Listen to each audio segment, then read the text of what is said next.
जातो, अजित तुम्हाला फायदा झाला त्या दोघांच्या आपापसात लढण्याचा?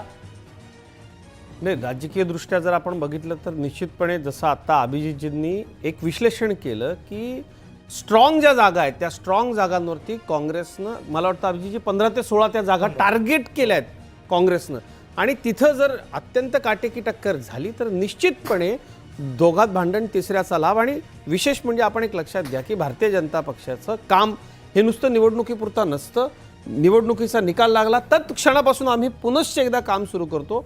आणि या विश्लेषणामध्ये मला एक गोष्ट खूप महत्त्वाची मांडायची, जी मी प्रत्यक्ष बोललो, तरुण मतदारांना भारतीय जनता पक्षानं अत्यंत व्यवस्थितरित्या पटवून हे दिलं की दिल्लीची आपल्याला सर्वांगीण प्रगती जर हवी असेल तर भारतीय जनता पक्षच हवा.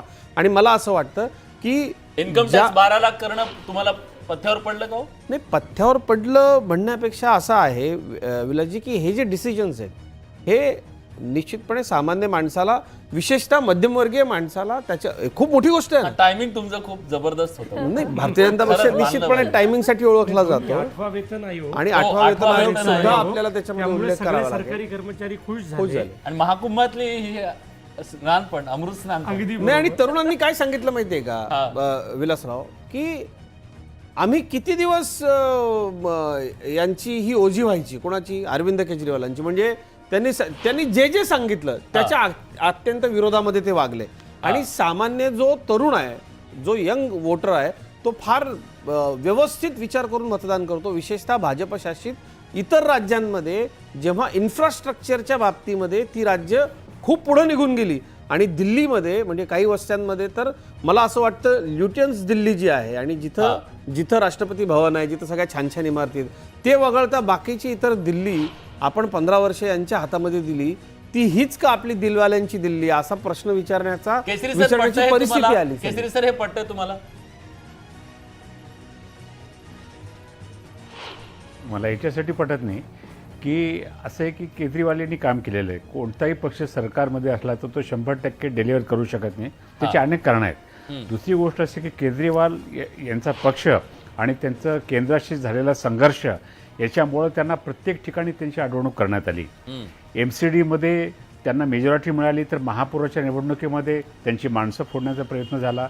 सत्तेचा वापर झालेला, सत्तेचा गैरवापर झाला की काय माहिती नाही, परंतु दरवेळेस हा संघर्ष राहिला. कुठल्याही राज्य सरकारमध्ये एवढा मोठा संघर्ष केंद्र सरकारशी कोणी केलेला नाही आहे. इव्हन जे जम्मू काश्मीरमध्ये ह्याचं नॅशनल कॉन्फरन्सचं सरकार आलं, त्यांचीसुद्धा भाषा सरकारमध्ये आल्यानंतर बदलली. तर केजरीवाल यांनी संघर्ष केलेला आहे, त्याचं त्यांना जे काही नुकसान आणि फायदा आहे तो मिळणार आहे. परंतु जसं तुम्ही म्हणालात की संसदेमध्ये त्यांना इन्कम टॅक्सची सूट देणं हे दिल्ली विधानसभेच्या निवडणुका डोळ्यासमोर ठेवून केलं होतं. एवढंच नाही तर पंतप्रधानाचं जे भाषण झालं, अभिभाषण, राष्ट्रपतीच्या अभिभाषणाला उत्तर देताना त्यासुद्धा नाव न घेता त्यांनी शीश महाल सांगितलं. ते म्हणजे तुम्ही पार्लमेंटचा फोरमसुद्धा प्रचारासाठी केला. ठीक आहे, राजकीय पक्ष ते करणार नाही करणार तो वेगळा भाग आहे, परंतु पूर्णपणे एका बाजूनी पॉझिटिव्ह इमेज असं नाही आहे.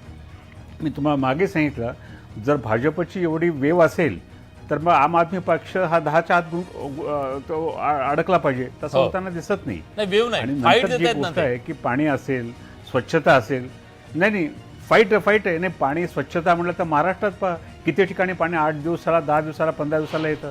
स्वच्छतेचा प्रश्न महाराष्ट्रात आहे, तरी लोकांनी भाजपाला मतदान केलं. याचा अर्थ असा की लोकांचे प्रश्न कायमचे आहेत. लोक वेगवेगळ्या पद्धतीने विचार करतात. भाजप जेव्हा पहिल्यांदा सत्तेत आली 1998 साली, 5 वर्षात 3 मुख्यमंत्री त्यांनी दिले. का दिले त्यांनी? म्हणजे मेजॉरिटी होती त्यांच्याकडे. 5 वर्षात मदनलाल खुराना होते, साहेबसिंग वर्मा होते, सुषमा स्वराज होत्या.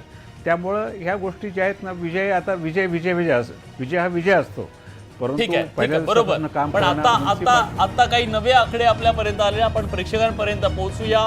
हे आकडे आहेत 70 पैकी 57 जागांचे कल आपल्या हाती आले. त्यानुसार 32 जागांवरती भाजप पुढे आहे. आम आदमी पक्ष 24 जागांवरती, काँग्रेस केवळ 1 जागेवरती.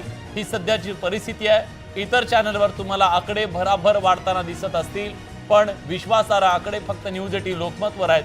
गेल्या काही निवडणुकांपासून आम्ही सातत्यानं नुकसान झालं तरी चालेल, पण खोटे आकडे द्यायचे नाहीत असा निर्णय घेतलेला आहे. निवडणूक आयोगाच्या आकड्यांच्या अनुसारच आपण आकडे द्यायचे हे आम्ही ठरवलंय. त्यामुळे हे आकडे वाढवायचे पहिल्यांदा आणि नंतर कमी करायचे, असं न करता विश्वासार्ह आकडे देण्याचा आमचा हा प्रयत्न आहे. शेवटी काही तासात पुन्हा आकडे जे खरे आहेत तेच द्यावे लागतात आणि खोट्या आकड्यांचे बाजार उठतात, हे आतापर्यंत आपल्याला दिसलेलं आहे.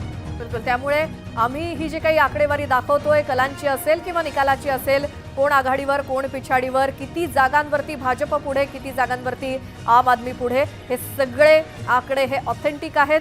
हे यामध्ये कुठलीही घाई गडबड नाही, कोणतेही चुकीचे किंवा फसवेगिरीचे आकडे नाहीत. विश्वसनीय आणि हे योग्यच आकडे आहेत. याच्या आधीच्या पण काही निवडणुकांमध्ये हे सिद्ध झालेलं आहे की आपण ज्या वेळेला विधानसभा महाराष्ट्राच्या निवडणुकांमध्ये इतर सगळ्या चॅनल्सनी आधी खूप आकडे वेगळे दिले, पण नंतर ते बदलावे लागले कारण परिस्थिती बदलली. ठीक आहे. महाराष्ट्राच्या विधानसभा निवडणुकीच्या वेळी सुद्धा याचं प्रत्यंतर आलंय आणि त्यानंतर आता दिल्ली विधानसभेचा निकाल आपण दाखवत असताना दिल्लीमधले 70 जागांपैकी कोण पुढे कोण मागे, किती जागांचे कल समोर येत आहेत, निकाल किती जागांचे समोर येत आहेत, या सगळ्याचे जे आकडे न्यूज 18 लोकमत वरती तुम्हाला सर्वात विश्वासार्ह बघायला मिळतील याची आम्ही खात्री देतोय.